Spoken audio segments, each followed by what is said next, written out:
Чернобыльском лесу царила зловещая тишина, которая с годами стала привычной. В 1986 году катастрофа разрушила не только жизнь людей, но и экосистему этого региона. Заброшенные города, пустые дома и опустевшие поля стали символом трагедии.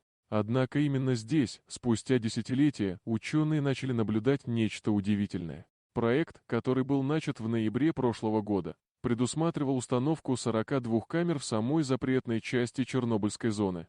Основной целью исследования было изучение динамики животных, чтобы понять, как радиация влияет на жизнь дикой природы.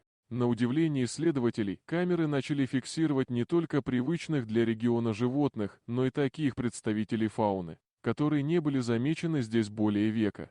Сначала ученые заметили неожиданный рост популяции кабанов. Эти животные, всегда приспособленные к жизни в лесах, казались в избыточном количестве. Следом за ними начали появляться волки, которые долгое время избегали Чернобыля, боясь радиации и отсутствия пищи.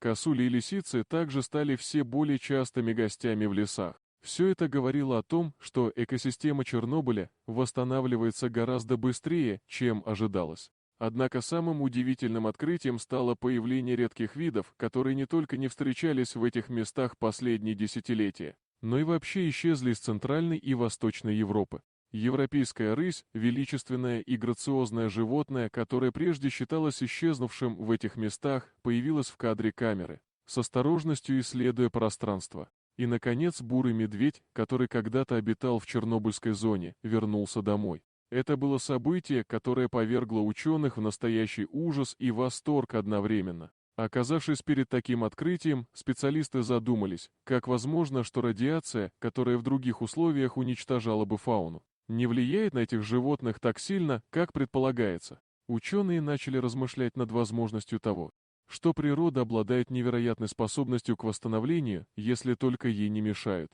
Возможно, отсутствие человека, его деятельности, загрязнения и вырубки лесов способствовало тому, что Чернобыльский лес снова стал домом для множества видов животных. Завоевание природы не прекратилось.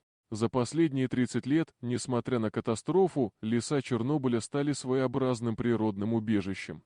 Это открытие подчеркивает важность сохранения естественной среды обитания, ведь природа может восстанавливаться и адаптироваться, если ей дать такую возможность. Человек, который не вмешивается, не разоряет и не разрушает, дает шанс экосистемам вернуться к жизни. Ученые, пораженные этим феноменом, стали призывать к дальнейшему изучению этого региона. Они понимали, что если дать природе шанс, то она восстановит себя, даже в самых экстремальных условиях. Возможно, Чернобыль, несмотря на все свои темные страницы истории, станет символом не только трагедии, но и возрождения, напоминанием о том, что природа всегда найдет способ адаптироваться и выжить.